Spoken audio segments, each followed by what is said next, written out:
Hoy en La Oveja Negra retomamos un tema que te contamos primero acá, que es la tragedia del fentanilo contaminado y lo mostramos con un montón de aristas. Primero, porque vamos a contrastar las barbaridades que dicen los responsables del laboratorio, que andan diciendo los responsables y por qué mienten. ¿Por qué mienten? Pero además te vamos a contar por qué el fentanilo se volvió una droga política y cómo se cruza con la campaña y además cuáles son las hipocresías de los políticos que salen a tirar cada uno para su lado para sacar ventajas en un momento electoral. Y por si fuera poco, van a hablar quiénes denunciaron y quiénes son víctimas, que son las personas que hay que escuchar, los que denuncian y los que son víctimas. Y la frutilla del postre es un hallazgo sobre qué hicieron con el fentanilo cuando lo tuvieron que quemar en ese laboratorio. Esto en La Oveja Negra, que empieza así.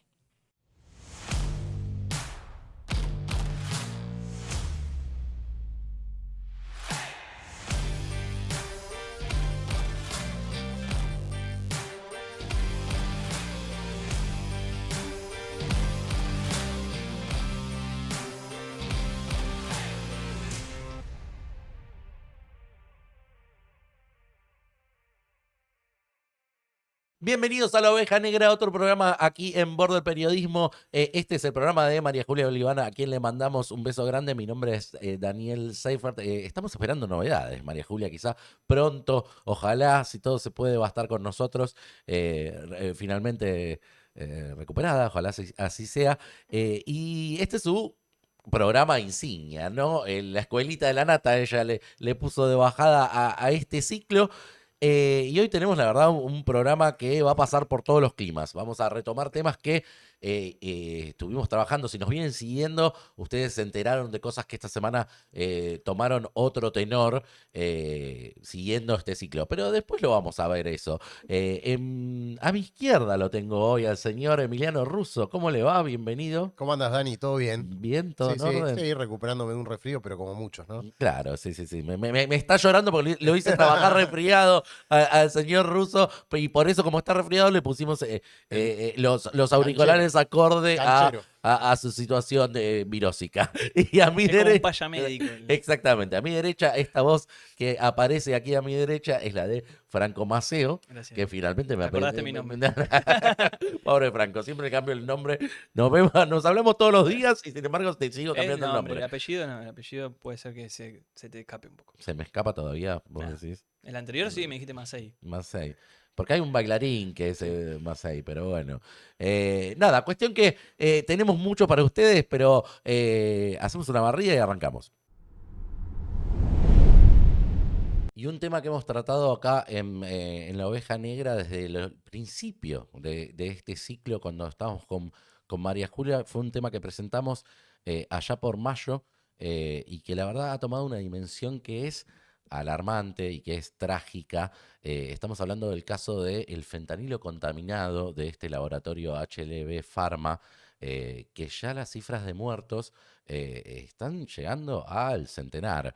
Se siguen recopilando casos, sigue avanzando esta causa y sin embargo sigue sin haber detenidos y la política ha tomado este tema y por eso presentamos este informe con esta carátula que armamos para hoy, porque el fentanilo se volvió la droga política del momento aquí en la Argentina. Se ha empezado a cruzar el tema con la campaña y acusaciones cruzadas entre el gobierno y la oposición y muchas mentiras y muchas caradureces que se están viendo sobre este tema. Pero queremos hacer un poco de historia porque si nos vienen siguiendo en este ciclo, se acordarán cuando presentamos la primera vez que hablamos en el fentanilo fue acá. Fue, Fuiste creo el que primero. sí, Fuiste fue el primero. el primer, y no es para mandarse aparte, Sí, sí. digamos, Eso sí. y habíamos hecho una nota en el diario Clarín sobre el tema y al día siguiente trajimos el tema aquí Y hasta hace a 2 esta semanas mesa. nadie le estaba dando tanta importancia como se merecía, me parece. Es cierto, es un tema que es complejo de abordar. Hay víctimas que todavía no saben que son víctimas. Ese tiene el carácter de Mm. dramatismo que tiene esto. Pero quería recordar cómo contábamos el tema cuando se inició, y lo contábamos así acá. HLB Pharma, que fue famoso este laboratorio porque fue el que inscribió en la Argentina las vacunas Sputnik, las rusas. De hecho, los dueños de este laboratorio viajaron, fueron parte de uno de los dos viajes, ¿te acordás que fueron muy polémicos? Viajes de emisarios para buscar las vacunas a Rusia. ¿Quién iba como uno en ese viaje? Ariel García Furfaro. Es un empresario tórrido, que empezó siendo militante de Alicia Kirchner en Colina. En un momento puso una verdulería. García Furfaro había estado preso por una causa, él dice que por lesiones, y armó un sindicato de presos en ese momento cuando se recibió de abogado. Y de pronto, hola, ¿qué tal? Soy empresario farmacéutico. Hoy en día es el dueño de IP, del canal kirchnerista IP, pero ahora se descubrió algo que es muy grave. La ANMAT, por primera vez en 13 años, hizo una denuncia penal contra García Furfaro y contra uno de sus socios, que es Julio Salinas, un hombre que fue denunciado 1000 veces por Graciela Ocaña, vinculado a la mafia de los medicamentos. Nos estamos remontando al kirchnerismo más explícito. Una denuncia penal. ¿Por qué? Porque descubrieron partidas de fentanilo que se hacían en HLB Pharma que estaban contaminados con bacterias de neumonía. Al parecer, ese lote de fentanilo fueron a hospitales en Rosario y en La Plata. En el hospital italiano de La Plata se están investigando por lo menos 9. Y hay como un brote intrahospitalario que habría afectado a una veintena de personas. Empezaron a salir todos los antecedentes de esta empresa que son dramáticos, al punto que, de hecho, HLB Pharma no terminó produciendo las Sputnik, tenía una quiebra financiera en el momento en el cual estaba negociando esas vacunas, estaba quebrado comercial. Eso contábamos hace 3 meses acá en esta misma mesa.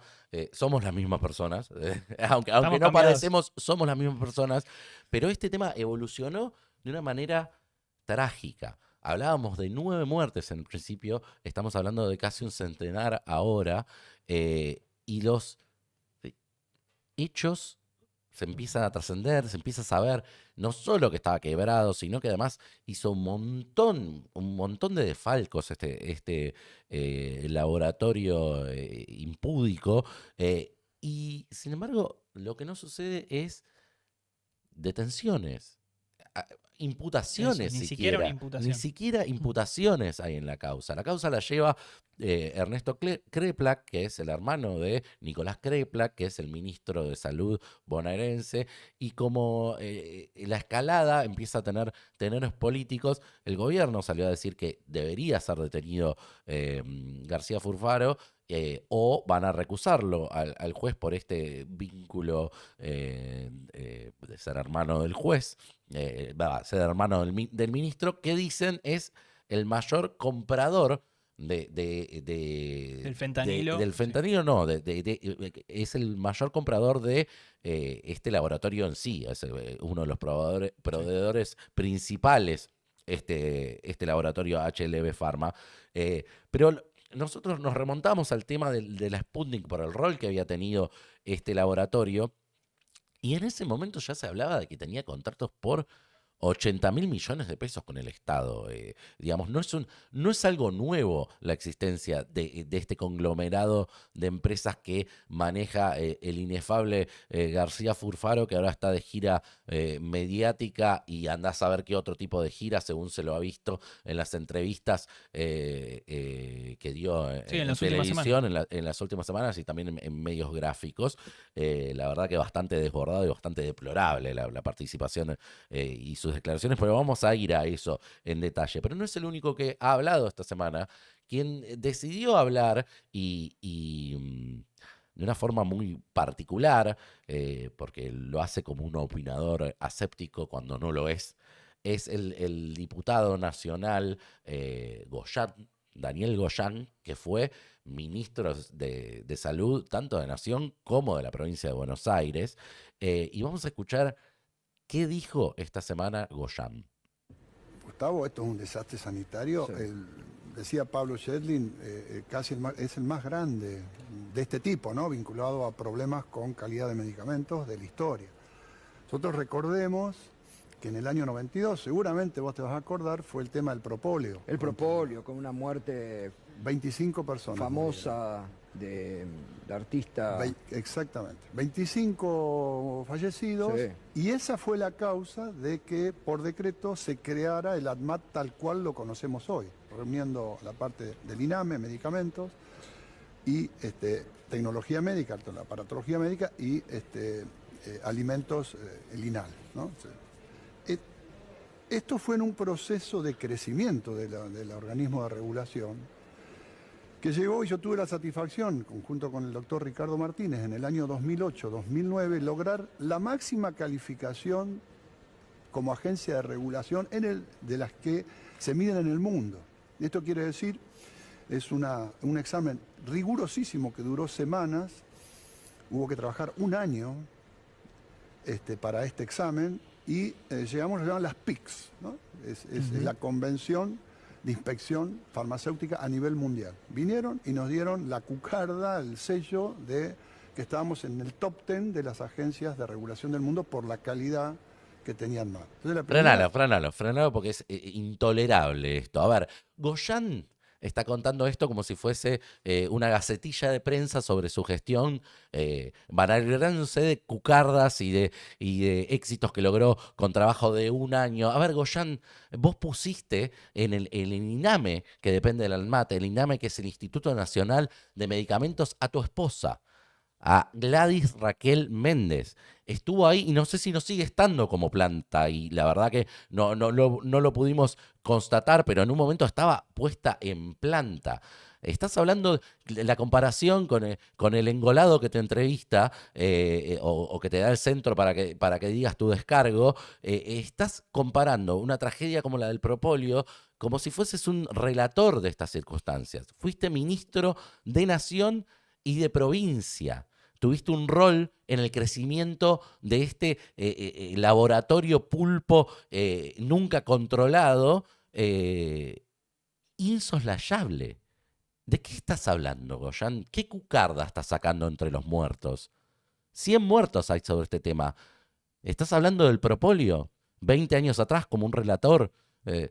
O sea, ¿de qué estás hablando? ¿De qué estás hablando, Goyan? Es realmente insostenible que tengas esta posición pública con respecto a un tema que te pega en el fleje, hombre. O sea, la provincia de Buenos Aires, en efecto, lo tiene como uno de los proveedores principales a esta empresa y a todo el sinnúmero de empresas que han ido fundiendo alrededor de HLB Pharma. Un poco de criterio. Por lo menos tener la decencia de Nicolás Crepla, que no habla porque el hermano le está cuidando la causa. ¿De qué hablas, Goyan? ¿Qué es esto? ¿Qué es esta forma de hablar de las cosas como si fuesen un recurso más para hacer política? Digamos. Y bueno, pasa esto, todo se resume en la política. ¿Les conviene para la campaña enlodar el rol del ANMAT, que estás hablando que vos hiciste las cosas bien en el ANMAT, y de pronto el ANMAT fingió demencia y está haciendo todo mal y ahora es responsabilidad del que está hace un año ahí? ¿De qué están hablando? 100 muertes, loco. O sea, no puede ser que sea ese el tenor de, ay, sí, esto es un desastre sanitario. Vos sos un desastre sanitario. Sos un desastre sanitario para la historia de la Argentina, Goyan. La verdad que es insostenible esto. La verdad que me saca mi peor lado, la indignación total. Y vamos a ir paso por paso con lo que estás planteando, porque vamos a presentar acá, tenemos a la señora esposa de Goyan. Ella es Gladys Raquel Méndez, que estuvo enfrente del INAME. El INAME es el Instituto Nacional de Medicamentos. Es el que le autoriza a que personas como García Furfaro pueda producir los medicamentos que produce. El que está autorizado hace varios años, ¿no? Ahora. Obvio, ella tuvo funciones en el gobierno de Cristina Kirchner, como Goyan los tuvo, porque parece ser que los parentescos molestan para algunos, pero en otros tiempos no molestaban. Esta mujer se subió en los aviones en las tropas que iban de García Furfaro a Rusia para buscar las Sputnik. Ella estaba entre los enviados, en el rol de representante de la provincia de Buenos Aires cuando ministro bonaerense era Goyán. ¿Cómo puede desentenderse del vínculo que tuvo con García Furfaro Goyán de esta manera y decir es un desastre sanitario? Como si fuese algo muy lejano y para comentar como si fuese un partido de fútbol. ¿De qué estamos hablando, loco? Mostremos la fotito. Ahí tenemos la siguiente foto. Lo tenemos a Kicillof, la tenemos a Méndez y lo tenemos a Goyán. El matrimonio y Kicillof en tiempos de la pandemia, trabajando con estos laboratorios impresentables que ahora son responsabilidad del otro en la política. Es una cosa que no se puede entender. Vamos a mirar un poco, vos estuviste ocultando un poco las declaraciones juradas de esos tiempos de Raquel Méndez. Sí, para ver qué rescatábamos, ¿no? Siempre Sí. es importante y no solamente la de Raquel Méndez, sino de otros más involucrados. Sí, pero vamos primero con ella. Sí, vamos primero con ella. En 2014 está la primera que vemos registrada, 300.000 pesos declaró, una casa, un departamento en realidad en Cava y un auto. Y tuvo un salto bastante importante para el año siguiente, en 2015, con más de un 340%. Claro. Esto obviamente vendió una de las casas, edificó, se sumó un fideicomiso, y cambió el auto. Claro. Y cambió el auto. Así que eso explica un poco su crecimiento patrimonial. Se ve que rinde controlar los medicamentos, ¿no? A ver, recordemos, estaba en el INAME. Obviamente que esta declaración jurada es parcial porque el resto lo declara su marido Goyán en las otras. Y no queríamos ampliar en los detalles porque no es el punto en este momento. Pero te marcaba esto y te quería mostrar lo de Méndez para que veamos las circunstancias. Y ahora, fallidamente para mi forma de ver las cosas, el gobierno de Milei, con un discurso de ayer de Milei, llevó al plano político este tema, que quizá podría no haberlo hecho, que quizá le es útil para la campaña venidera por la confrontación que quieren tener con Kicillof, pero quizá hubiese sido mejor que efectivamente recusen al juez hermano del ministro antes de decir que van a hacerlo y atarlo de ponerse la a las insignia. funciones, porque le dan el lugar a victimizarse al juez que dice, obviamente, que no tiene que intervenir y se tiene que abstener de interferir con la justicia. Un poco la politizó también Goyán antes, ¿no? Claro, bueno, Goyán lo había hecho. A ver, esto pasó, hubo un intento de comisión. El día que le votaron todo en contra a Milei, una diputada quiso hacer una comisión sobre esto. Giudici comisión lo quiso hacer. investigadora. Fue lo único que no le votaron. Se levantó el kirchnerismo. Se levantó el kirchnerismo, se fue. Ese día del 14-0, que le metieron todas las leyes que impulsaron, lo único que no se votó fue esto. Y de pronto lo activan pero mirando para el otro lado. Apuntan a la ANMAT. La ANMAT, obviamente, es una caja de la política y tiene capas geológicas y tiene contubernios y tiene presiones de los laboratorios que son todos enormes y manejan mucha plata. Y en ese contexto hubo un cambio de función, pero lo que hay es lo que hay, digamos. Entonces pasan cosas y hay internas y hay intereses políticos en eso. Y de hecho, quien está al frente de la ANMAT hoy viene de la gestión anterior. O sea, no es un dato menor. Y también puede ser una falencia del gobierno actual. Sí, pues probablemente. Le dio continuidad a alguien que viene de la gestión anterior.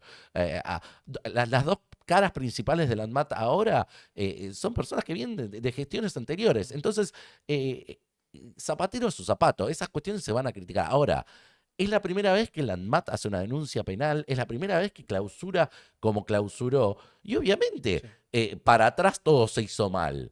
Pero si van a hacer el foco en criticar a la gestión del gobierno con respecto a lo único que parece que en este tema está haciendo bien, es un poco hipócrita, gente. Es un poco hipócrita. ¿Qué hiciste con este? Salí, Goyán, y cuando vas ahí a la gente que te dice y te comenta las cosas para darte centros para que digas tu postura, díganle a esa persona, díganle al gato silvestre que te pregunte qué hiciste con respecto a este laboratorio. ¿Qué hiciste? ¿Qué hicieron? Muestren gestión. ¿Qué hicieron con respecto al control de este laboratorio? Porque si no estamos hablando como la opinología de los hechos y hay muertos. Hay muertos en el medio. Y le vamos a preguntar también a la infectóloga Prieto, perdón, que va a hablar también de una denuncia que le hizo a HLB Pharma y que la ANMAT no sabemos cómo supo responder a esto. Exactamente. Y no fue en esta gestión. Fue en la anterior, claro. No fue con Alberto Fernández. Entonces, dale. O sea, pongámosle un poco de seriedad, por lo menos por respecto a las víctimas que saben o no saben que lo son. O sea, es realmente, no sé, es un grado de dramatismo increíble. Pero así como lo hicimos con la mujer de Goyan, también vamos a peinar un poco qué declaran las personas que hace años están a cargo de la ANMAT. Y como siempre, esto es la escuelita de la nata, y parece, sí, pero es increíble, pero la nata tenía una frase que era espectacular, que era, parece que hay un guionista para los temas en Argentina, porque le ponen los nombres totalmente inadecuados a los temas en los cargos que ocupan. Sí. Por ejemplo, quien está a cargo de la ANMAT hoy se llama Agustina Vicio. Se escribe distinto, pero se llama Agustina Vicio. Sí, y una de las directoras más importantes que tiene también se llama Mantecón, Mantecón Fumado. Mantecón Fumado. Fumado. Bueno. Una tilde rara de Gabriela Mantecón Fumado o Mantecón Fumado, depende cómo sea. Así que Vicio y Mantecón Fumado son las que están a cargo de controlar los medicamentos y los alimentos hoy en la ANMAT. Vamos a ver un poco... Primero, ¿te parece la de Mantecón? Sí. Porque la de Vicio es increíble.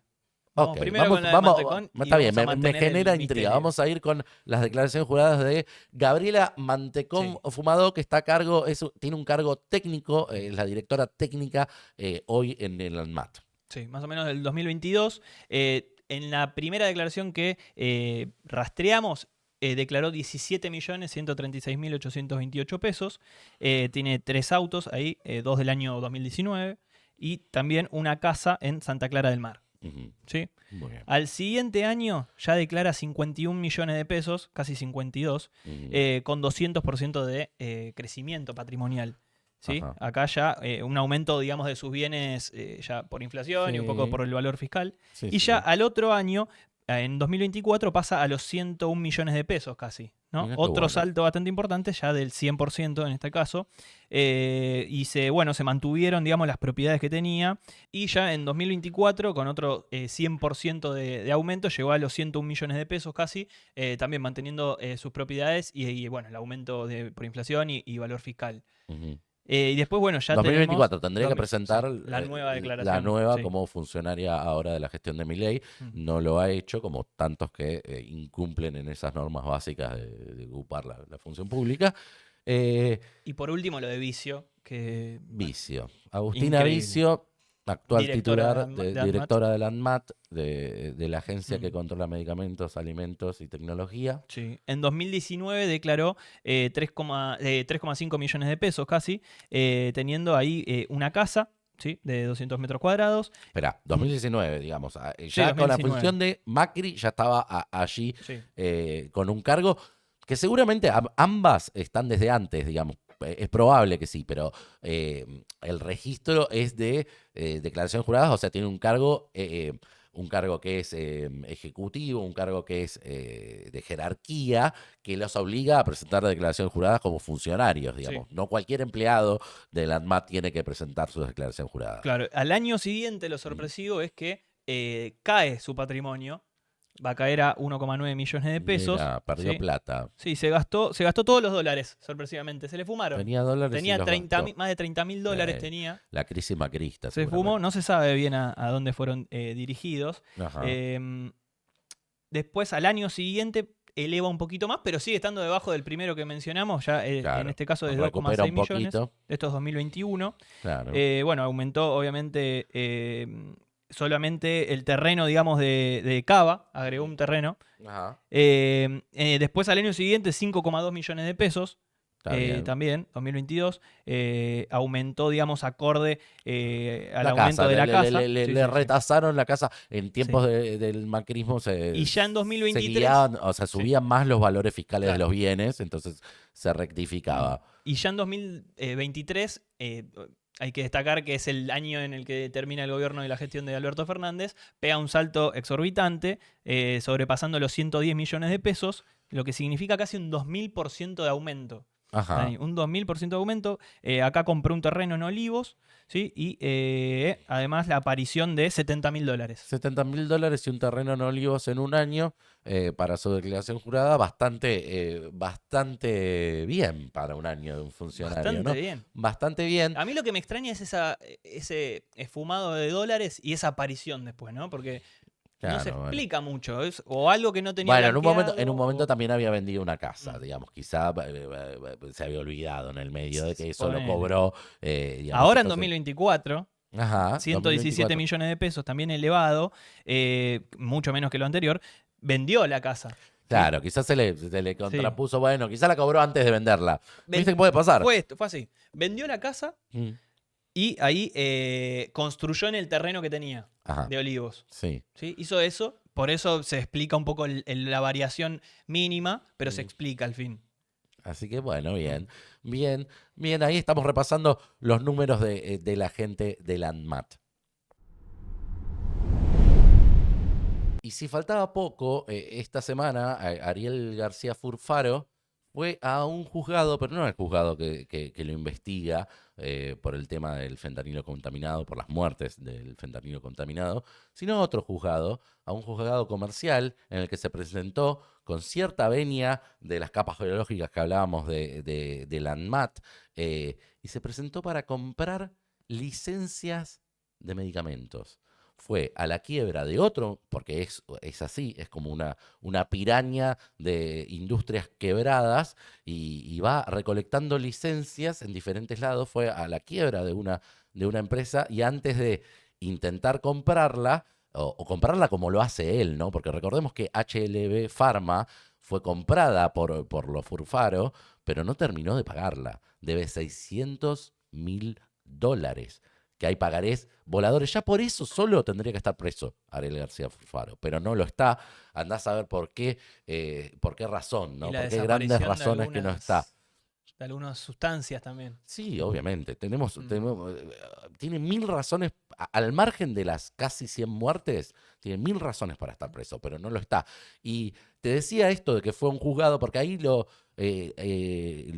atrapó un fotógrafo de Clarín, Rodríguez Adami, que consiguió esta foto de Impunidad Furfaro total. saliendo del shopping en la justicia. Una cosa impresentable más de este personaje que ahora tiene ganas de hablar o de balbucear algunas ideas muy provocadoras y muy irrespetuosas. En varios lugares estuvo hablando y vamos a recopilar primero algunas de las frases puntuales que dijo. Vamos con la primera, Claro. Franco. La primera, esto fue una charla con La Nación en la gráfica y habla del caso de Renato. Es un chico de 18 años, la madre Soledad también estuvo hablando mucho en los medios y lo que dice Furfaro en la nota con La Nación, dice: Renato llegó con la cabeza destrozada a la clínica, ¿sí? Después dice que tenía muerte cerebral. Todo esto la madre lo niega y dice que no, que él estaba mejorando, incluso estaba en un momento por salir, por darle el alta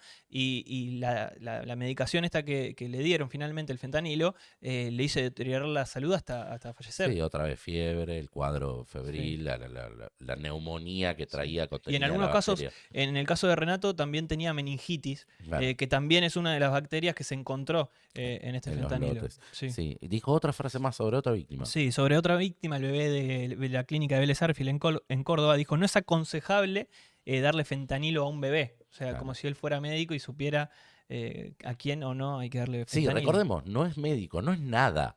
Es un chanta que anda dando vueltas ahí, haciendo negocios millonarios, comprando caballos, literalmente comprando caballos, peleándose por las apuestas en el hipódromo y saliendo a comprar, mientras es investigado por un centenar de Sí. muertes, licencias de medicamentos Como- que le prohibieron comprar. Le prohibieron comprar, producir, y hacer cualquier cosa con medicamentos. Y sin embargo sigue haciendo Es como shopping. dijimos en el primer programa, empezó con una verdulería y tuvo un golpe de suerte un poco político hasta tener un canal de noticias, ir por todos los rubros, multirrubro. Sí, pero hay respuestas que uno no las tiene que dar. Hay gente que la puede dar con mayor interés y mayor altura. Pasó como decía bien Franco, pasó en TN, en el programa de Diego Sheikman, que se cruzaron García Fulfaro con Soledad, una la madre de Renato, y pasaba esto. Yo soy el primero que quiero que se sepa lo que le pasó a su hijo. Quiero que sepa que la leí toda la historia clínica de su hijo. Y su hijo tenía varias bacterias. Tenía varias bacterias. No sé si se lo dijeron o no. Ahora, ¿está mal que tenga una bacteria la ampolla? Sí, obvio que está mal. Hay que dejar que los médicos digan qué pasó, qué no pasó, si le causó algo o no. Pero soy el primero. Y si yo tengo algo que ver y hice algo mal a propósito, señora, yo pongo mi cabeza y me vuelo la cabeza delante suyo, señora. Yo soy gente de trabajo. Dijeron que éramos narcos, que éramos chorros. No, primero decirle que no le creo nada de lo que está diciendo. Que sí, dice que va a poner la cabeza. Pará, Fulfaro, escucha un minuto, dale. Nada, dale. Fulfaro, si decís que vas a poner la cabeza, bueno, tráela, porque es así. Sos responsable de todas las muertes. En el lote 31.202 había 2 bacterias, no era una sola. Y la segunda bacteria que se encuentra es propia del laboratorio. Vos sabés que el lote 31.202 tiene un periodo de fabricación de 8 horas, se tardó 16 en fabricarlo. Tenía una diferencia de temperatura, que eso también prolifera que se crean las bacterias. Entonces hay un montón de cosas y de fallas y vos sos responsable. Yo soy el primero que quiero que se sepa lo que le pasó a su hijo. Es increíble. Yo soy el primero que quiero que se sepa. Sarasa. La entereza de una madre, ¿no? Para contestarle así, no te creo nada. La provocación del otro que dice que, ay, me voy a matar si esto Sarasa. Y ella está muy bien lo que le contestó. Trae la cabeza. Recordemos que ella es enfermera, por eso le tira todos estos datos y él como que no sabe qué responder. No tiene idea. No, además, lo inexplicable y lo absurdo de que este tipo haya tenido acceso a las historias clínicas de las víctimas es otra cosa que ni no los se puede propios familiares de pudieron este tener. caso. Es verdad, los familiares están increíble. tratando de pedirlo y él parece ser que sabe todo lo que le pasó a las víctimas de... Y además es importante que diga lo de que uno de las bacterias encontradas es propia del laboratorio, porque los propios médicos cuando declaran con medios y todo, que uno de los pocos fue el de la clínica de Vélez Sarsfield, dicen que era más resistente de la neumonía normal que se encuentra en un intrahospitalario. Claro, justamente por la producción en laboratorio. Sí. Dijo algo más, tenemos 2 placas más. Sí, tenemos 2 placas más que van referidas a la gravedad en la que se le aplican estos medicamentos a los distintos pacientes. El primero dice el fentanilo, se lo dan a la gente que está muy mal, dice, que sabés que se va a morir, que se muere. Absolutamente Es falso. terrible. Absolutamente falso. El fentanilo es un anestésico que se utiliza en múltiples situaciones. No sé con qué... ¿Con qué argumento? ¿Con qué argumento y por qué razón está haciendo estas declaraciones? Y después se anima a dar un dato encima. Dice, creo que el 65% de la gente que va a terapia, que entra a terapia en la UTI y se muere. O sea, el 65% de la gente que va a la UTI muere, dice Fulfaro. Hay que ver si es verdad el dato, pero sigue siendo una justificación. Que no viene a cuenta porque de estamos hablando de la contaminación de un fármaco del cual sos responsable, García Fulfaro. Sos responsable, por más de que salgas por la televisión a echarle la culpa a la CIDE, a internas conspiranoicas, por más de que te tome esa conspiranoia, vayas a saber por qué y qué andarás tomando como para estar tan conspiranoico, pero todo eso es espuma, a nadie le importa, hay muertos ahí, y el responsable sos vos. Es así de sencillo. Es así de sencillo y te lo dijo la madre de una víctima. Pero si fuese poco todo esto, tenemos algo para contarles que si llegaron hasta acá y están indignados como estoy indignado yo, les voy a mostrar un par de papelitos que tienen que ver y les voy a contar la historia de esto. Tenemos un acta de una escribana que tenemos aquí para compartir en La Oveja Negra, que es un acta en la cual se pautaba la destrucción de fentanilo, que al parecer estaba vencido. Es un acta que con una escribana privada, HLB Pharma, hizo firmar para un proceso de destrucción. Las drogas que son peligrosas y que están reguladas tienen que cumplir ciertos mecanismos tanto para su elaboración, cosa que no cumplió HLB Pharma, como para su destrucción. Si tenés material vencido, ese material puede ser riesgoso para la salud, obviamente, y además riesgoso porque es material de cambio para las redes transnacionales del narcotráfico, donde el fentanilo es otro tipo de epidemia por el consumo como droga ilícita. Sí. De hecho, digamos, se le llama la pandemia zombie en Estados Unidos porque Y sin ir más lejos, acá también sí, sucedió acá el caso de, sí, creo que era en sí. Puerta de Hierro, el tema de la cocaína Sí, rosa. claro, sí. Bueno, tiene bastantes derivaciones, pero les comento esto porque acá vemos este papel del acta y vamos a ir avanzando porque tenemos otro papel sobre cómo aquí se daba el detalle de un lote que se iba a destruir, un lote previo, o sea, esto no eran ampollas, el fentanilo se adquiere por kilo. Sí, en polvo.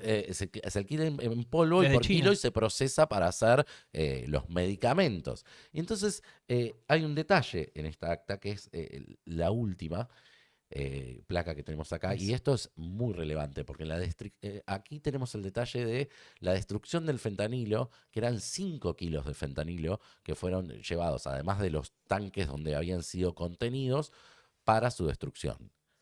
5 kilos de fentanilo, pero el detalle es que el día que fueron destruidos, destruidos fue exactamente el mismo día que arrancó la causa para investigar el fentanilo contaminado. Y esto tiene el agravante de que en este proceso no fue llamada a la ANMAT para participar. Solo la escribana. Solo la escribana privada. ¿Y por qué hacemos hincapié en esto? Porque el ANMAT es el contralor de esta situación y tendría que haber controlado, así como pasa, y que lo vemos porque se publicita bastante, que las policías son las que queman la cocaína que se secuestra. Sí, incluso se hace en vivo. Y Sí. que se hace en vivo Sí, porque tiene un protocolo. y tiene que estar un escribano, pero también tiene que haber testigos y tiene que estar la fuerza y una fuerza de contrapeso para controlar todo ese proceso y que lo que se queme es realmente lo que se dice que es. Porque ese es el punto clave. ¿Quién garantiza que estos 5 kilos que dicen haber quemado eran fentanilo? ¿La escribana va a dar cuenta de eso? ¿Es especialista? ¿Sabe diferenciar sal de fentanilo? Esta es una situación muy grave. Estás hablando de 5 kilos de fentanilo. ¿Qué potencia puede tener 5 kilos de fentanilo? Bueno, ahí vamos a ir. ¿Qué significan 5 kilos de fentanilo? Bueno, tenemos una placa que lo describe puntualmente, porque el fentanilo, el kilo del fentanilo para uso médico e industrial tiene un costo de alrededor de $30.000. Eso vale como para adquirirlo con todos los controles y todas las regulaciones como para que lo puedas comprar. No puedo ir yo, y hoy no puede García Furfaro a ir a comprar fentanilo. Es un extremadamente regulado como droga, y de hecho se ha sumado a las drogas peligrosas y es investigado por los servicios secretos y por la traslación del fentanilo es algo muy controlado. $30.000 para uso industrial. Ahora, si un kilo de fentanilo se pasa al mercado negro, puede dar hasta $35 millones. Cada kilo. Cada kilo. De 30.000 a $35 millones puede pasar. O sea, estamos hablando de centenares de millones de dólares sobre 5 kilos de fentanilo. En el caso hipotético de que pueda llevarse a caminos ilegítimos e ilegales, digamos. Entonces, decíamos, 1 kilo de fentanilo rinde, ¿cuántas dosis podría ser? Sí. Más de 1 millón de dosis para consumo como droga alucinógena, que es peligrosísima, es altamente adictiva y nociva, el fentanilo. Con 1 kilo podés producir más de 1 millón de dosis. O sea que estamos hablando, para proveer un montón de Millones. casos durante años. Y sí, claro. Sí, Mm. sí. Pero no solo eso, porque es tan adictivo el fentanilo que 2 miligramos de fentanilo en crudo, por decirlo como una dosis, Sí. es letal. Es absolutamente letal. Y está equiparado en proporción para que vean la dimensión de lo que estamos hablando y el valor y el costo que tiene. 2 miligramos de fentanilo son 15 granitos de sal. Esa dimensión, no estamos hablando. El consumo de cocaína, cuando se habla del consumo de cocaína, la raya tiene muchísimo más. Muchísimo más. Estamos hablando de 15 granitos. O sea, Sí, por eso se usa para cortar, digamos, y no para hacerlo consumo puro, digamos. claro. en Y el mercado estos negro. 5 kilos de fentanilo fueron quemados solo por la venia de una escribana contratada por el laboratorio HLB Pharma. Andás a ver por qué y por qué puntualmente en ese momento, cuando se le venía encima la clausura, la prohibición Sí. de comercialización y de producción. La verdad que es una coincidencia muy suspicaz, extremadamente suspicaz. Otra de las tantas cosas que García Furfaro debería estar explicando en vez de tirar conspiranoia por televisión. Sí, ayer incluso, ayer en Radio con Vos, se jactó de decir que sacó del mercado mucho antes los lotes de lo que lo hizo la ANMAT. Sí. No sé si se refería a esto o se refería a otra cosa, porque es Sí, increíble. no creo que haya hablado de este lote porque este lote efectivamente estaba vencido. Sí. Es un lote que no tiene que ver con los contaminados. Es un lote previo, Claro. vencido y quemado o supuestamente quemado irregularmente. Salvo que una escribana pueda diferenciar la sal del fentanilo, cosa que lo dudamos. Eh, Nada, es indignante. Si se quedaba poco para indignarse, tenemos este punto. Y porque a veces nosotros hablamos de más y no somos quienes tenemos que hablar, es mejor escuchar a quienes tienen la voz y el derecho a hablar de ciertos temas y por eso vamos a hablar con Alejandro Ayala, que es el hermano de Leonel Ayala, que murió y que fue tratado con el fentanilo contaminado. ¿Qué pasó con tu hermano? Mi hermano Lionel Esteban Ayala, 32 años de edad, ingresa al hospital de La Plata de carácter de derivación, Ujú. porque había adquirido una pancreatitis posterior a una endoscopía mal realizada. En la clínica Ranelagh, donde empieza esta historia, el 5 de abril ingresa a la clínica ubicada en Berazategui. Realizan una endoscopía para estudiarlo por cálculos biliares y esa endoscopía sale mal. Sale mal, perforan el duodeno y provocan una pancreatitis. Esto derivó a que Lionel sí o sí necesitaba hacer un tratamiento en terapia intensiva para el dolor y nosotros mismos pedimos la derivación al Hospital Italiano de La Plata. El 15 de marzo, Lionel ingresa al Hospital Italiano de La Plata y nos informan de que tenía que recibir un tratamiento quirúrgico 4 semanas después de esa internación.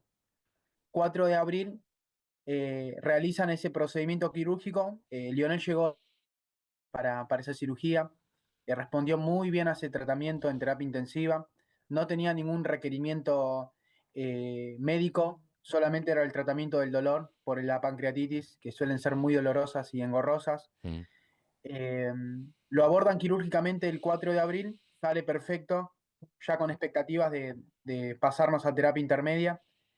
Se encontraba con buena estabilidad clínica. Yo soy profesional de la salud, lo estuve siguiendo durante todo su recorrido, durante toda su estadía dentro de la internación y podíamos tener un criterio objetivo y subjetivo de que Lionel iba a salir de esa internación. 4 días después de esa cirugía, el 8 de abril, Leonel se empieza a complicar. Empieza con cuadros febriles, alguna fiebre que no la podían controlar, fiebre muy alta, cuadros infecciosos que reflejaban sepsis, cuadros respiratorios que reflejaban dificultad respiratoria. palidez, náuseas. Nosotros, lógicamente, que nos parecía muy extraño del tener 4 días de una evolución positiva a estar en un detrimento clínico sin explicaciones y recibir informaciones de que había entrado en un cuadro de sepsis generalizada y una falla multiorgánica, realmente no. Nos sorprendía, pero hasta ese momento nosotros no íbamos a sospechar de que a Lionel le iban a estar aplicando, en vez de salud, la muerte. Mm. Lionel fallece el 12 de abril sin explicaciones. Nos dijeron de que Lionel tenía una bacteria, pero no sabíamos cuál, que no pudieron controlar ese proceso de bacteria y lógicamente esa sepsis se lo llevó en cuestiones de horas. Mm, ujú. Mira, te quería hacer dos preguntas puntuales, que es, bueno, en estos días estuvo hablando, el dueño de HLB Pharma, Ariel García Furfaro, salió a hablar en estos días y quería que me dijeras qué sentiste cuando lo escuchaste. Bronca, rabia, una falta de respeto por parte de las familias que estamos padeciendo este momento porque estamos con una incertidumbre todavía, ¿no? Porque el cuerpo forense de la Corte Suprema tiene que definir por los resultados del Malbrán si el fentanilo contaminado agravó el cuadro clínico de los pacientes. Esta información la vamos a tener el mes que viene. Estamos entre una línea muy fina nosotros, las víctimas, ¿no? Porque estamos por un lado con la incertidumbre, con la duda, y por otra parte con la corazonada muy, pero muy estrecha de que el fentanilo los mató a nuestros familiares. Mm. Esta persona que no se merece decirle que es persona, tampoco nombrar su nombre, atreve a hablar de nuestros familiares, tiene acceso a las historias clínicas, me parece una cuestión muy desprolija. Salió a hablar de mi hermano, diciendo que Lionel ya estaba en una situación crítica, que tenía la bacteria antes del periodo donde se administró. Lionel lo operan el 4 de abril porque se había presentado en el mejor de escenarios. No tenía ninguna bacteria, estaba excelente. Sí, chicos, esto es, Mm. esto es lógico. Ustedes tienen una bacteria dentro de terapia intensiva, no te pueden abordar quirúrgicamente. No, claro. Entonces, a Lionel lo operaron.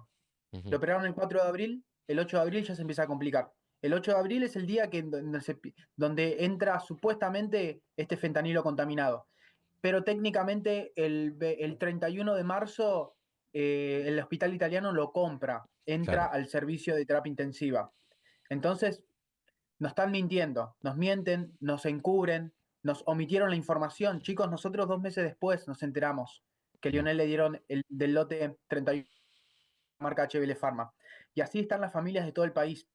Actualmente se están escondiendo las historias clínicas, se las están pateando a los 20 días de la solicitud, no están entregando marca lote, nos llegan muchas consultas de personas que tienen dudas, pero nosotros, más que contenerlos y guiarlos para que puedan pedirle la documentación, si no tenemos la responsabilidad institucional y de los organismos de control, Mm.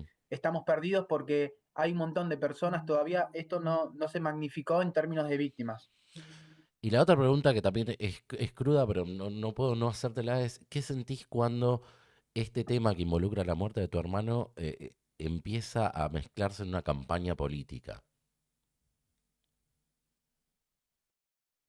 Este es un tema de política sanitaria que atraviesa todas las ideologías. Sí. Acá necesitamos el compromiso de todos los funcionarios públicos. Esto no es un proyecto que cumple con un ciclo o con un color político, sino de la vida. La salud es un derecho inanegable que nosotros merecemos, siendo argentinos, un país justo, un país serio. Quedamos manchados a nivel mundial con este tema. Ya está recorriendo el mundo. Es un tema de política sanitaria que se tiene que poner en primera agenda porque hay una falla estructural y una desregulación del sistema de salud que viene profundizando hace mucho tiempo. Nosotros acá lo que pretendemos nosotros como familia es primero que nos escuchen, que nos hagan un seguimiento, que los organismos públicos nos puedan llamar para dar salud mental, para contenernos, para activar las alarmas mismas que necesita un sistema de salud. Y Alejandro, ¿cuál es la última novedad que desde la justicia le llevaron a las familias? La última novedad puntualmente es que un poco se estuvo confundiendo con el tema de la recusación del juez. Sí. Mes que viene nosotros ya tenemos definido las pericias, entonces ya se van a poder imputar a las 24 personas que están siendo investigadas, entre ellos los hermanos Furfaros.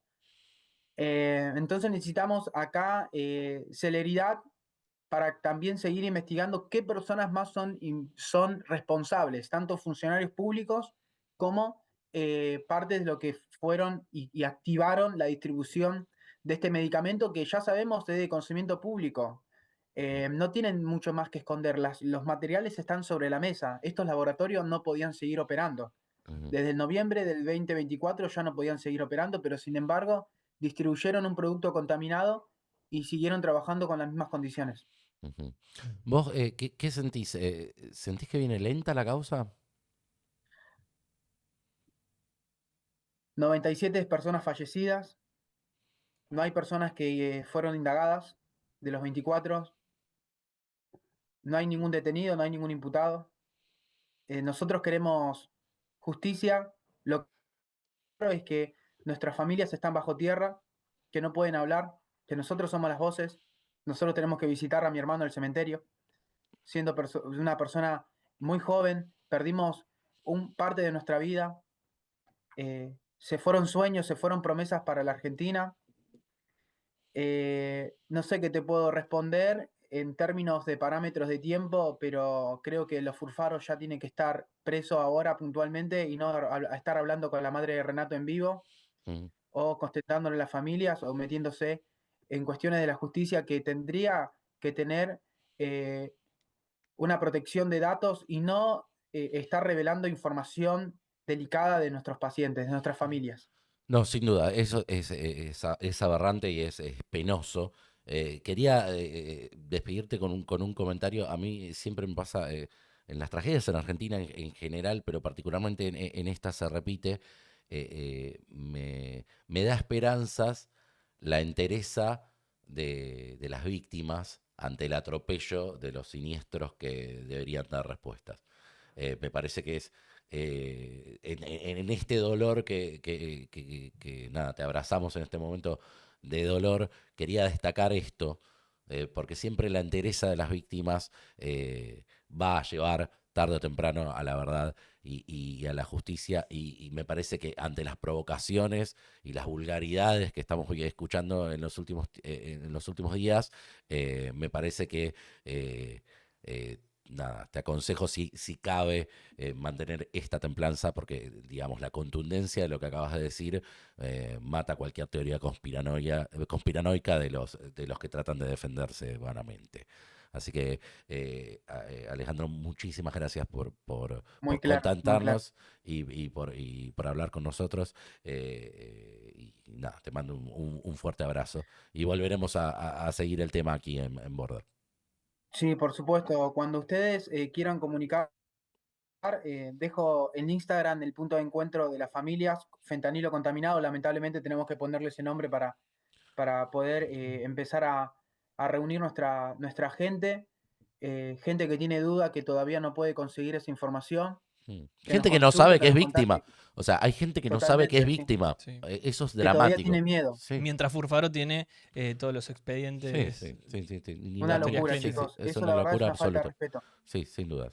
Pero bueno, él tiene que dar respuesta a la justicia, no tiene que estar hablando con nosotros. No, obvio, tal cual. Tal cual. Se llama el silencio. Ese es el punto. Alejandro, muchísimas gracias por esta comunicación. Un placer. Y gracias a ustedes por el mensaje. Muy Gracias. valioso. Y ahí lo escuchábamos a Alejandro Ayala, hermano de Leonel, y contando y respondiendo las cosas que son increíbles que una víctima tenga que responder ante personajes que no asumen su responsabilidad. Y nada, reitero eso, que realmente lo pienso a veces, es increíble como en la Argentina la resiliencia en la Argentina hace que las víctimas sean extremadamente dignas, y esa dignidad es, creo que, el único combustible que la justicia tiene en este país a veces ante los crápulas que andan dando vuelta.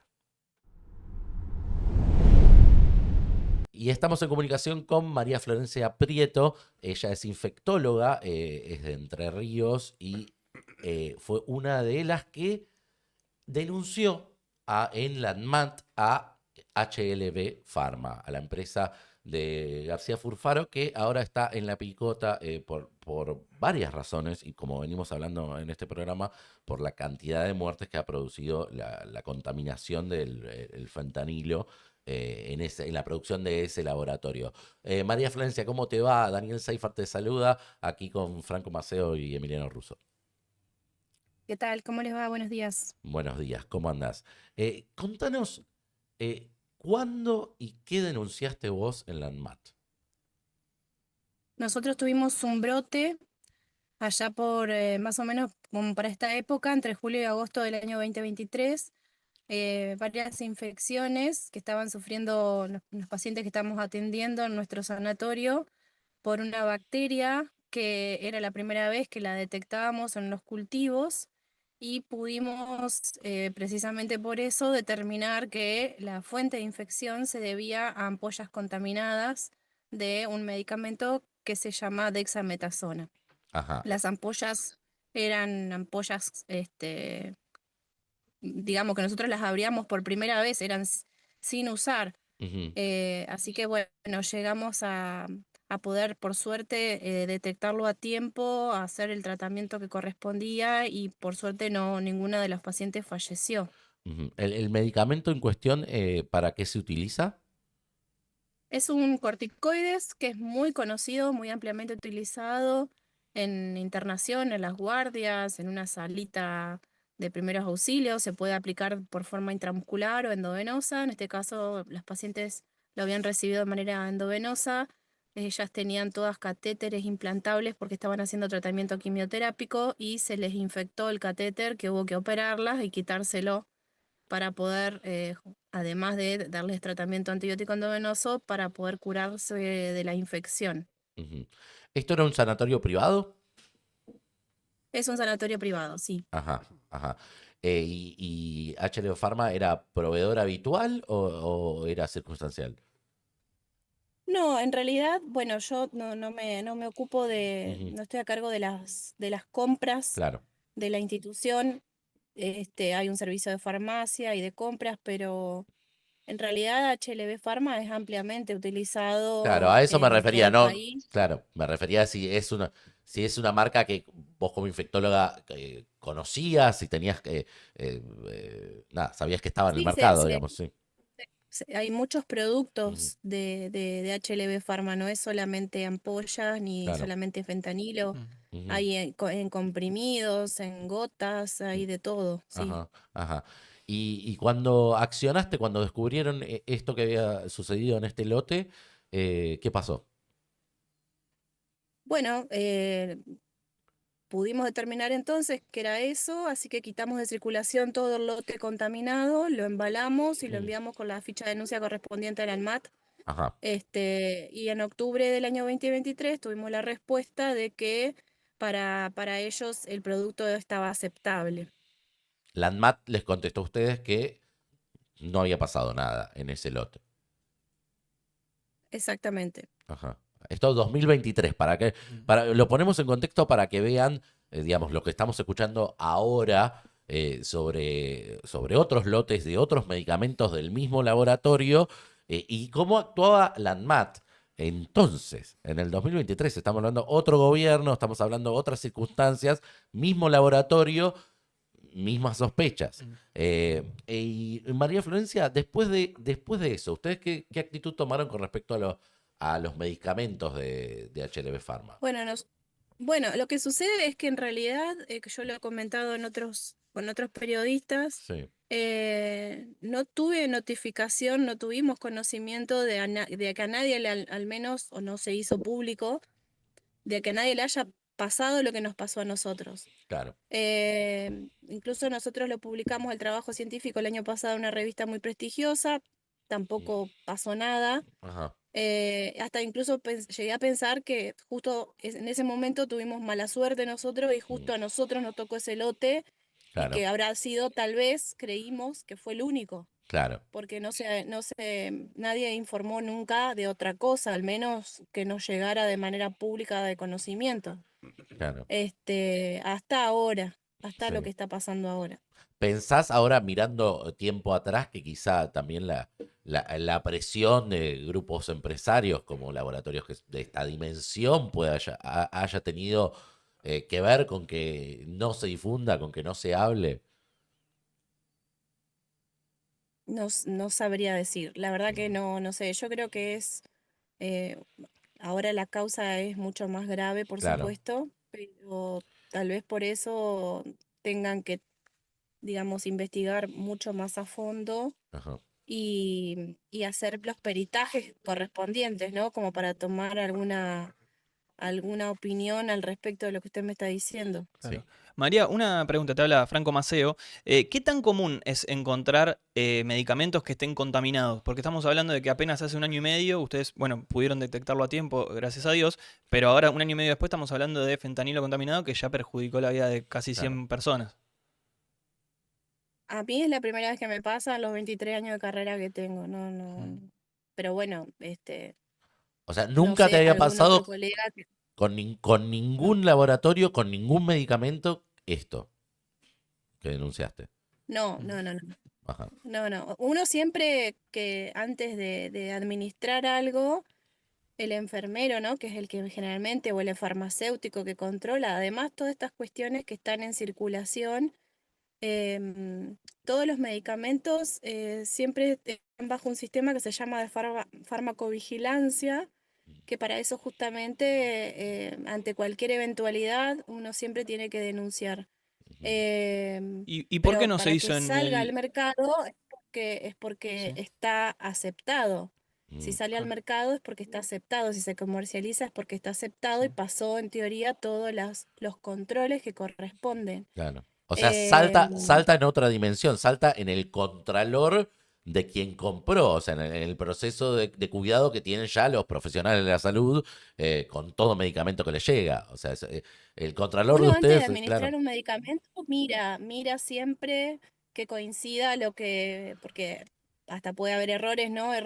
Errores humanos Mm, de, qué sé yo, manotea la ampolla para aplicar mm, y por ahí es parecida a otra, pero uno siempre tiene que mirar que el producto sea lo que uno tiene que Mm. aplicar, que no esté vencido, este, bueno, etcétera. Pero en realidad no hay forma de que uno a simple vista se dé cuenta de que eso puede estar contaminado, no cambia el Mm. color de la solución ni nada, ni tiene olor. O claro. sea, que cualquier cosa uno se queda con una sospecha, no lo va a utilizar, pero ¿Y esto por si qué, María, en no, esta no no... analizamos. Perdón, te interrumpí. ¿Por qué en esta no saltó el fentanilo justamente que estaban contaminados? ¿En el contralor del Hospital Italiano o de otras clínicas a nivel nacional? Es que normalmente uno no tiene que mandar a cultivo las Mm. ampollas de los Claro. medicamentos. Claro, Es no una debería. locura, Uno, uno, claro.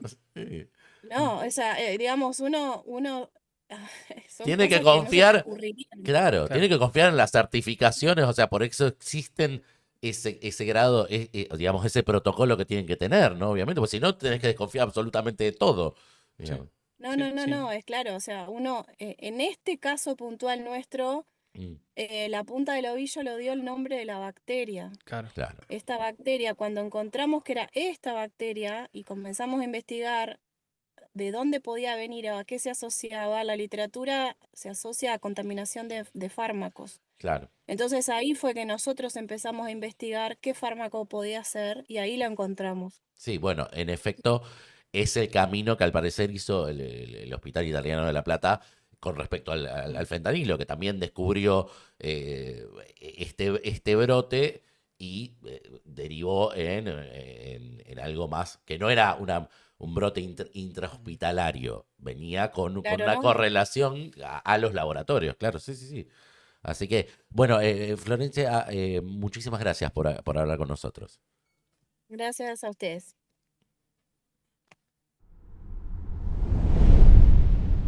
Y semana caliente en la política porque se viene el cierre de listas. Nosotros venimos con esto del cierre, el braguetismo de la política nos viene invadiendo y no podemos evadirlo. Eh, ya pasó el cierre de la provincia de Buenos Aires, pero todavía queda el nacional, que es este domingo. Se empiezan a definir los nombres que van a ocupar los lugarcitos para llegar al Congreso Nacional. O sea que va a haber nombres por todas las provincias, de todos los colores, por todos los partidos que van a integrar las listas. Pero en el mientras tanto se hace campaña. Y tenemos algo para introducir este tema. Tenemos una imagen de campaña que los va a sorprender. Esta. Mirta Legrand. ¿Qué tiene que ver Mirta Legrand con la campaña actual y particularmente con el partido del oficialismo, con La Libertad Avanza? ¿Qué va de candidata? ¿Qué tiene que ver? ¿Mirta candidata? Vos decís Mirta candidata es un capaz que montón. Sería, no, la última vez en la ciudad Mirta no ni quiso ir a votar, ya que es sintomático de lo que fue la elección en la ciudad de Buenos Aires. Bajó estrepitosamente sí, la bueno, pero era como un símbolo. Que Mirta fuese a votar era como uno de las escenas claves del día de votación, que todos los mobileros tenían que estar ahí. Esta vez Mirta, creo que en muchos años fue la primera vez que decidió no ir a votar, y fue sintomático porque mucha gente de su generación y de otras generaciones decidió lo mismo.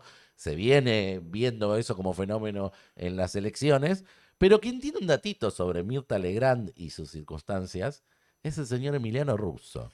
¿Qué encontraste? Bueno, casualmente un domingo, como le expliqué a algún funcionario, buscando que es un día duro, ¿no?, para hacer notas. Claro. Tenía que hablar de campaña y me puse a hablar con algunos referentes provinciales. Y muchos tuvieron que hacer Zoom, porque por más de que ellos deciden cierta cuestión de la campaña a nivel provincial, Karina Milei ha decidido centralizar la bajada y todo lo que es la cuestión logística de cada uno de los de lo que hacen los referentes en las provincias. Se puso la campaña al hombro. Bueno, un colaborador que tiene Karina Milei es un exproductor de Mirta Legrand, que se llama Ariel Ferrentino. Ahí lo vemos. Sí, ahí lo vemos. En sepia lo tenemos, Ariel Ferrentino. Sí, es un... Ahí era joven. Hace tiempo que está en los medios. También fue productor del programa televisivo del periodista Roberto García. Roberto García, recordemos a Roberto García, es un editor importantísimo de ámbito financiero, una pluma. Tiene su programa en Canal 26. Y colabora en Perfil, o por lo menos colaboraba en el Perfil. Lo sigue haciendo. Bueno, muy conocido. Los hermanos Milei, Javier y Karina, conocieron a Ferrentino en estos dos programas, ¿no? Tanto en el de Mirta como en el de Roberto García. Él los invitaba. Claro. En el de el periodista García todavía más, porque él en un momento había sido dejado de lado Milei por ciertas polémicas que había tenido en Intratables y demás. Claro. Y García lo seguía invitando. O sea, estamos hablando de una era pre-Fantino. Pre-Fantino. Antes de que explotara la imagen de Milei con Fantino, Exacto. Milei seguía estando en los medios más como columnista, como comentarista económico en programas de cable como el de García. Un dato de eso, que linkea con esto que estás contando, Emi, quien le llevaba la agenda y quien cerraba las notas de Milei en la tele siempre fue Karina. Exacto. Bueno, por eso ella fue la que primero entabla la relación con Ferrentino. Claro. Y es una relación de confianza. Tanto que, bueno, ahora dirigente de La Libertad Avanza, aunque es un cuadro técnico, está a cargo de lo que es la campaña de comunicación nacional de La Libertad Avanza. Entonces, en ese rol, muchas veces se relaciona con los referentes de las provincias y organiza distintas movidas, ya sea de prensa o lo que es logística de actos y demás. Y le prepara también un poco de letra. Y un poco de letra. Es como la previa. Exactamente. Hace como estas cosas. Nosotros acá en los programas tenemos rutinas, tenemos guiones pautados que tienen que ver con, no porque estamos guionados que tenemos que decir esto, sino por una cuestión de llevar el orden, la musicalidad de los informes y demás, se ordenan para que todos sepamos qué elementos tenemos. Bueno, eso es un laburo en la política también. Y además, rodearlos un poco, ¿no? A los que van a ser candidatos, porque muchas veces, como son outsiders o no son dirigentes que vienen de la política, necesitan gente que colabora, que los asista, en este caso de prensa, y bueno, Ferrentino está en ese tema también. Y unificar un discurso, unificar ¿no? la Porque bajada, es un tema que es relevante. Así que mira, un productor histórico de Mirta con Karina. Exactamente. Tengo entendido que, bueno, se relaciona también con las distintas tribus, digamos, de la Libertad Avanza, algunos estrategas de comunicación y de campaña de Santiago Caputo, o sea que tiene como una labor, por más de que él no está en el gobierno, sino que cumple un trabajo en lo que es el partidario, claro. Tiene una labor bastante horizontal porque se relaciona con otros funcionarios que tienen que ver con, si querés, con el andar de la Libertad Avanza y del gobierno. No es el primer contacto así, ¿no? Se me ocurrió linkearlo con otro funcionario. Este es funcionario. Funcionario, tenés razón, este es funcionario, el otro no, que se llama Diego Zucalesca, claro. Que tiene despacho en Casa Rosada, está muy cerca de Karina, ahí lo vemos con Javier Milei en un balneario. Claro. Bueno, él fue compañero de Javier y de Karina Milei en una obra de teatro que el economista protagonizó en 2019, se llama El Consultorio de Milei. Con Rico. Con el humorista. Claro, con Claudio Rico. Sí. Bueno, Zucalesca antes había sido, bueno, periodista y conducía en ese momento un programa en el canal de la ciudad. Sí. Y bueno, como decías vos, entabló una relación de confianza con Karina. Y de ese modo, después, en el salto a la política de Milei, él siguió ligado. Y el año pasado había empezado como asesor de Secretaría General cuando Milei asume la presidencia. Pero el año pasado pegó un salto importante al ser designado por Karina titular de la Agencia de Inversiones y Comercio Exterior, que era un organismo que está en Cancillería y Karina lo hace trasladar a Secretaría General de la Presidencia. Y desde ese lado, bueno, acompaña a la hermana de Javier Milei, Zucalesca, en distintas actividades en el exterior. Hubo una muy importante en París, donde estuvieron incluso en la embajada argentina en esa ciudad, con inversores y con empresarios de ese país para tratar, obviamente, de atraer inversiones para Argentina. Claro, porque la agencia tiene, entre otros roles, tiene en su estructura la explotación de la marca país. Y de la marca país, exacto. Entonces, Zucalesca labura mucho en marketing y comunicación de marcas, de branding, digamos, hace un tiempo. Pero tiene un pasado curioso Zucalesca, porque además de estar en la ciudad, ser periodista, qué sé yo, fue movilero en un momento de un programa muy particular, que era Duro de Domar, que era producido por Diego Wirtz, digamos, el propalador del discurso kirchnerista. Bueno, Zucalesca tuvo ese rol. Mirá la amplitud de la comunicación que pasó del kirchnerismo extremo a los libertarios. Mira, yo te cuento una infidencia. Al principio del gobierno por ahí lo cruzábamos en Casa Rosada y vos notabas que el discurso de él era más progresista que la media del gobierno. Sí. Una vez que asumió como funcionario, porque antes era como un asesor, nada, cambió todo, se alineó y obviamente que ya esos rastros de progresismo no se ven más. Claro, y bueno, todos aprendieron a los golpes, ¿no? Los funcionarios a alinearse, a callar las cosas que no coinciden, porque es muy vertical el discurso. Entonces, digamos, hubo pruebas de gente que voló por Twitter, o sea, me acuerdo el funcionario de bioeconomía, Vilela, que voló porque hizo un comentario pseudo-progre. Y el gordo Dan le bajó el pulgar. Claro. Hay una posibilidad, para cerrar, que haya una misión de estas para traer inversiones a un foro de San Pablo de empresarios. Yo había armado una nota hace unas semanas, que incluso podría llegar a ir el propio Milei, pero bueno, está a confirmarse. Sería a fines de agosto.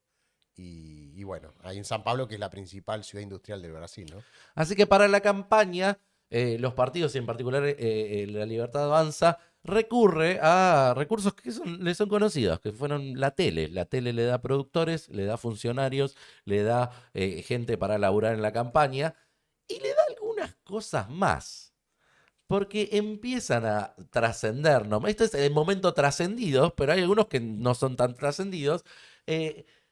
Empiezan a aparecer nombres que se ponen en danza para ocupar puestos en las boletas, muy pintorescos, muy vistosos y muy particulares. Hay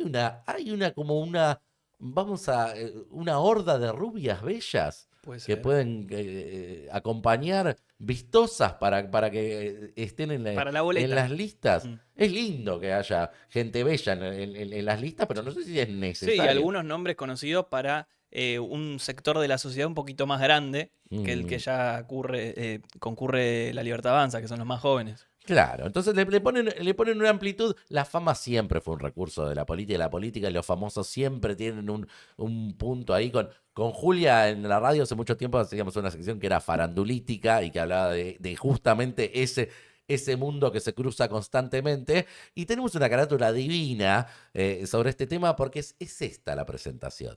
Hot and Candy Datas. Nos jugamos.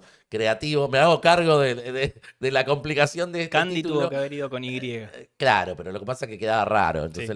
lo decidí yo, así Está que bien, me está estás cuestionando estéticamente Yo y lo hice, moralmente. yo hice la placa, así que Está bien. me estoy cuestionando a mí mismo también. Y la fama llena las boletas. ¿Y por qué estamos hablando de esto? Porque empezamos a escuchar rumores, runrunes. se Más que diría. rumores, te diría. Bueno, hay algunos que no son tan rumores, pero vamos a el primer nombre que saltó, que es el que está en un E. Pero vamos a hablar de estos casos puntualmente porque hay una fuente directa que lo puso en la boca de todos. No es que estamos especulando porque hay un montón de gente que tiene quizá en su ideario una cercanía con el discurso político actual, digamos, del gobierno de Milei. Digamos, uno puede pensar, bueno, no sé, Alfredo Casero, Horacio Cava, gente que... Alfredo Casero se llegó a nombrar hasta como para posible reemplazo de Adorni como vocero también. Sí, en un momento. Sí, Bueno, también. sí, qué sé yo. No creo que ni Alfredo quiera. Sería particular, pero no creo. Pero bueno, en este caso lo que hicimos es no basarnos en gente que habla en off, sino gente que lo dijo en on. Claro. El que habló en on del primer personaje fue un candidato en una provincia mesopotámica. Y el primer nombre que vamos a traer aquí es Virginia Gallardo. Virginia Gallardo, que su pico de fama vino con Ricardo Ford. Sí. Cuando fue una de las novias de Ford. Ella sostiene que fue novia de Ford aún hoy en día, después de la salida del closet de Ricardo Ford y todo lo demás. Ella sostuvo que su relación fue real, digamos, por más que Ford tenía muchas relaciones irreales para la instalación de su imagen para ser famoso. Sí, pantallas, convenios. Hay un y documental demás. no sé si se puede nombrar, en Disney, que es muy revelador respecto a esto que vos contás. Sí, se puede nombrar, pero la factura la pagás vos. Bueno, como él buscó instalarse en los medios mediante eso, ¿no? Claro. Con novias, haciendo cuestiones más estrambóticas. Mirá, no sabía. Si me hubiesen llamado tenía cosas para contar. Porque No. tuve una entrevista ¿Sí? espectacular con Ricardo Ford. Pero eso para otro momento. Decíamos, Virginia Gallardo, claro, empezó como vedette, mujer pulposa, teatros, bueno, Ford, el mundo Tinelli bailando. Después empezó como a cambiar su rol. Pasó, viste que como es el ascenso pasa a panelista, pasa a quizá conducir alguna cosa, otros roles, e incluso ser invitada en programas en particular. Digamos. Sí. Bueno, Vamos a ahí decir empezó a puntualmente tener- dónde suena Gallardo. Gallardo suena en Corrientes, ella es correntina. Y suena porque Lisandro Almirón, que es el presidente, presidente de la Libertad Avanza en Corrientes y candidato seguro en Corrientes a gobernador, en ese caso, porque es verdad. En 2027. Claro, No, ahora el 31. No. Está bien. Corrientes se Sí, vota es a verdad, gobernador es verdad. ahora, entonces el candidato es Almirón, pero bueno, también se votan legislativas. Y él dijo, a mí me gustaría esta chica, la verdad que me gustaría. Y yo decía, pero a mí me suena algo de ella hablando de política, hablando de Corrientes con alguien. Y me acordé de un archivo incunable que lo pasamos acá, pero lo retomamos ahora, una conversación que pasaba justamente donde pasa toda la política argentina, en la mesa de Mirta Legrand. Escuchémoslo. Gatos que ganan fortuna, ¿viste? Que te cobran la hora, no sé cuánto. Bueno, lo que pregunto es, pero no son corruptos. Yo cuando llegué, los gatos sí. Porque, Pará, bueno, ¿los gatos del Congreso decís o los gatos en general. Ah, porque en la política hay muchos, ¿no? Muchos, yo los vi. Y cobran más que los diputados. Muy bien. Entonces. Tienen cargos, sí. Claro, porque trabajan con los corruptos. Entonces digo, además se casan con los corruptos. Claro. ¿Eh? Elisa Carrió, sin pelos en la lengua, esto lo habíamos contado hace un tiempo acá porque se había instalado. Elisa Carrió fue la primera que empezó con esto de gatos de la política. Después apareció la inefable Florencia Cariñano, que le puso también pimienta, lo llevó incluso al recinto, acusó a colegas como Lilia Lemoyne de gatos directamente en el recinto con sus formas tan particulares de la ex directora de Migraciones, pero bueno, se instaló como diciendo, bueno, ahora vale decir todo sobre todos, pero bueno, yo recordaba también otras intervenciones de hecho me lo recordaba Emi Russo esto, no me acordaba la intervención que había tenido Gallardo con Kicillof. Eso fue polémica en el bar, ¿no? Porque ella había estado polemizando Y con ahí. Milei también. Claro. Se cruzó ahí en polémica en el bar. Mira, eso no me acordaba. Sí, sí, sí. Me acuerdo sí con que con Kicillof le habló de economía porque ella estudia economía, estudiaba economía Tenía en ese clases con momento. Milei, dijo. Claro, ella tomaba clases con Milei. Le hizo notar eso, como que la emisión siempre iba a dar lugar a más inflación. Claro. Y con eso solito, una rubia linda lo dejó titubeando al gobernador de la provincia de Buenos Aires. Mira, quizás se puede volver a dar esa situación. Bueno, si hago un aporte. En el gobierno decían que sí, que sería interesante, obviamente, por el perfil que tiene, porque incluso estudió, lo bueno decían, estudió economía con Milei, o sea, claro. Va a estar alineado el discurso. Claro. Pero debe haber leído los autores que siempre menciona, sí, ¿no? Y la línea que es déficit fiscal cero, digamos, claro, cuestiones de esas que no se negocia el gobierno. Claro. Pero sería un problema por el lado, digamos, de la exuberancia que tiene, que podría resultar un atractivo y de alguna forma... Vos decís que el presidente se puede enamorar de una diputada. Claro, desenfocarlo un poquito, ¿no? Bueno, pero bueno. No sería la primera vez. No, obviamente. Digamos, se ha hablado, Lilia Lemoyne habla de que ella tuvo una relación con el presidente directamente y hoy es diputada, o sea que bueno, digamos, no sé, no lo veo, no sé si le veo el target a ella en ese caso, había cuenta... Pero viste que... antecedentes, ¿no? Sí, igual, bueno, no sé si es no quiero comparar a Milei con Ford, pero bueno. Viste que el poder seduce. Eso sí, desde la época de Carlos Menem el poder seduce, es cierto. Bueno, de hecho, Yuyito fue una mujer que estuvo vinculada con el presidente actual y con Menem también. Entonces, bueno, es así. Va a haber rubias. Y hay una más, que está un poco más...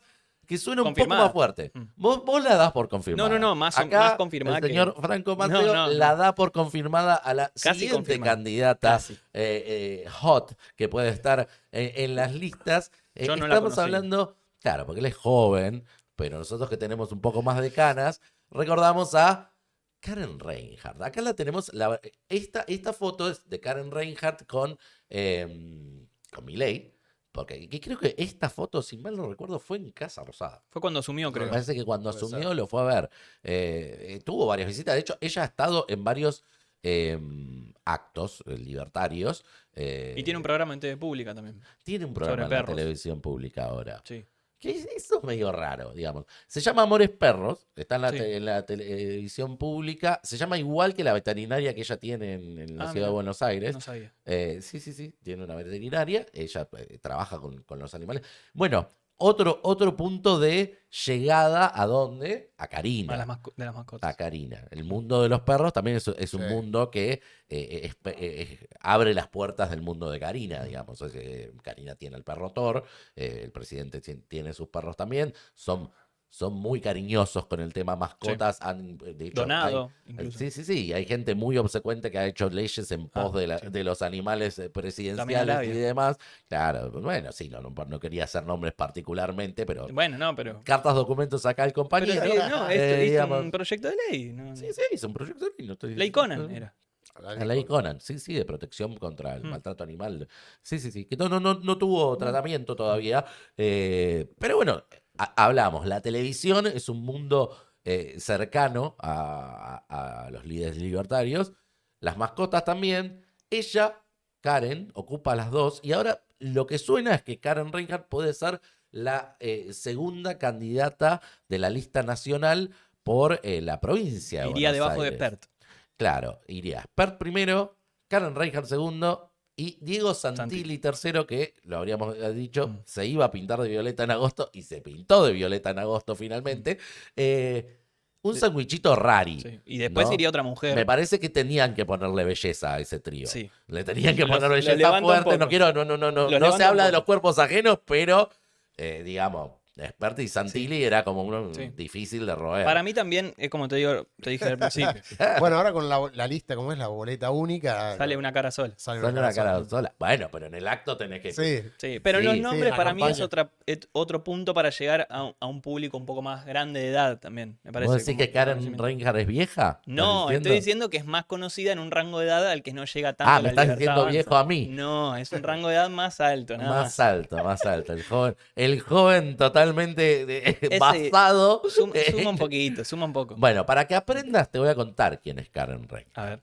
Primero te voy a traer un incunable, porque Karen Reinhardt, ahora conductora de programa de mascotas, fue panelista, trabajó quizá la llegaste a ver en programas de deportes, estuvo en varias señales de deportes trabajando en un tiempo.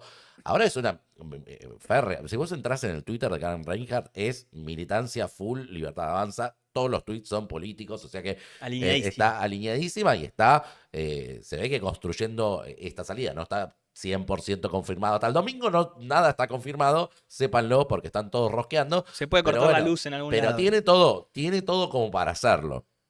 Ahora, antes había sido, yo no sé si diría vedette, porque vedette es una definición previa a su época. Vedette eran las de Olmedo y Porcel, digamos, más vedette tradicional. Ella es actriz. Yo recuerdo en Peor es Nada, el programa de Ginsburg, que hacía Sí. personajes así sugerentes. Bueno, como vos sos joven, te voy a enseñar lo que era la televisión en los 90. Tengo un clip para vos, prestá ver. atención. Señorita Karen, ¿Qué quiere? se me trabó el cierre. Está abajo, ¿no me lo puede levantar? ¿Pero qué hace vestido así? ¿No sabe que hay alerta rojo? ¿Qué quiere que le haga? Alguien me escondió mi ropa, inclusive mi ropita interior. Con todo placer. Eso hoy no podría estar al aire directamente. Bueno, era tono picaresco. Esto es una escena de Brigada Cola. Brigada Cola era un éxito, pero tremendo en Telefe. El protagonista de Brigada Cola era Franchella, de hecho, Guillermo Franchella. Brigada Cola era como la versión picaresca y medio inspirada de Brigada A. Lo que no sé si llegaste a saber qué era Brigada A. Sí, sé, pero era no lo vi. una tira yankee más, Sí, sí, más, sí. más por el lado de MacGyver, una cosa más de antihéroes. acción. Eran Claro. antihéroes. Eran antihéroes, pero no sexualizados. No, Que para la nada. versión argentina de Brigada Cola tenía. No solo estaba Karen, que ahí estaba en su versión rubia, ahora no está rubia Karen, pero había muchas mujeres exuberantes en ese momento. Estaba Mónica Guido en ese programa, que era la mujer del momento. Pero ella era la más destacada, Karen. No, Mónica Guido era en Era ese más. momento premium, tapa de revistas. Estaba. Una morochaza era. Una morochaza. Morocha argentina, full, digamos. Era como la estética renovada de Moria. claro, de las vedettes de los 80, digamos. Era como el link, digamos. Karen era más el camino hacia las modelos, que también fue como la belleza de los 90, digamos, rubias y demás. En el programa estaba Gladys Florimonte, estaban mucha gente que había salido de Jugate Conmigo, estaba Hernán Caire, los hermanos Greenberg, estaban los todos. mellizos. No, tenía un elenco grande el programa y era, nada, un éxito rotundo, digamos. Pero no es lo único que hizo Karen.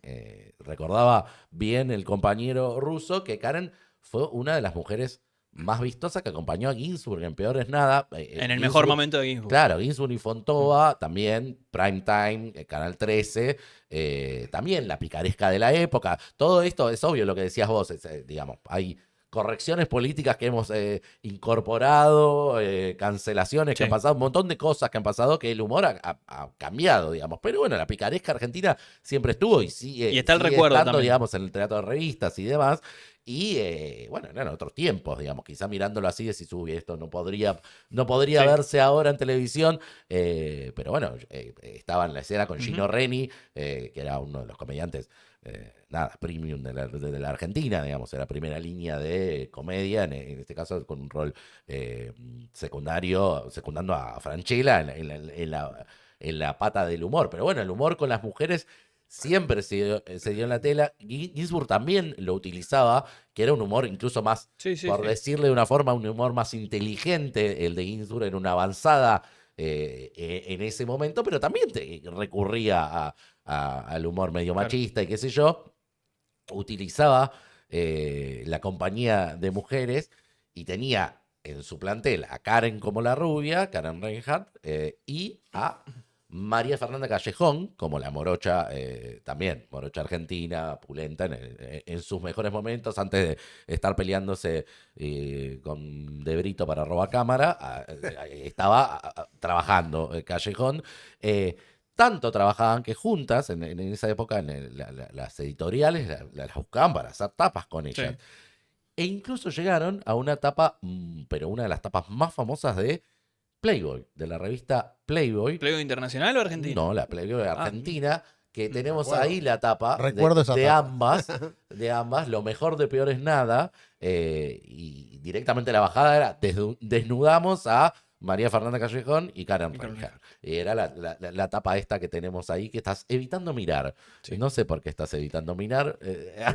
Ahí queríamos tener la prueba de que miró la tapa.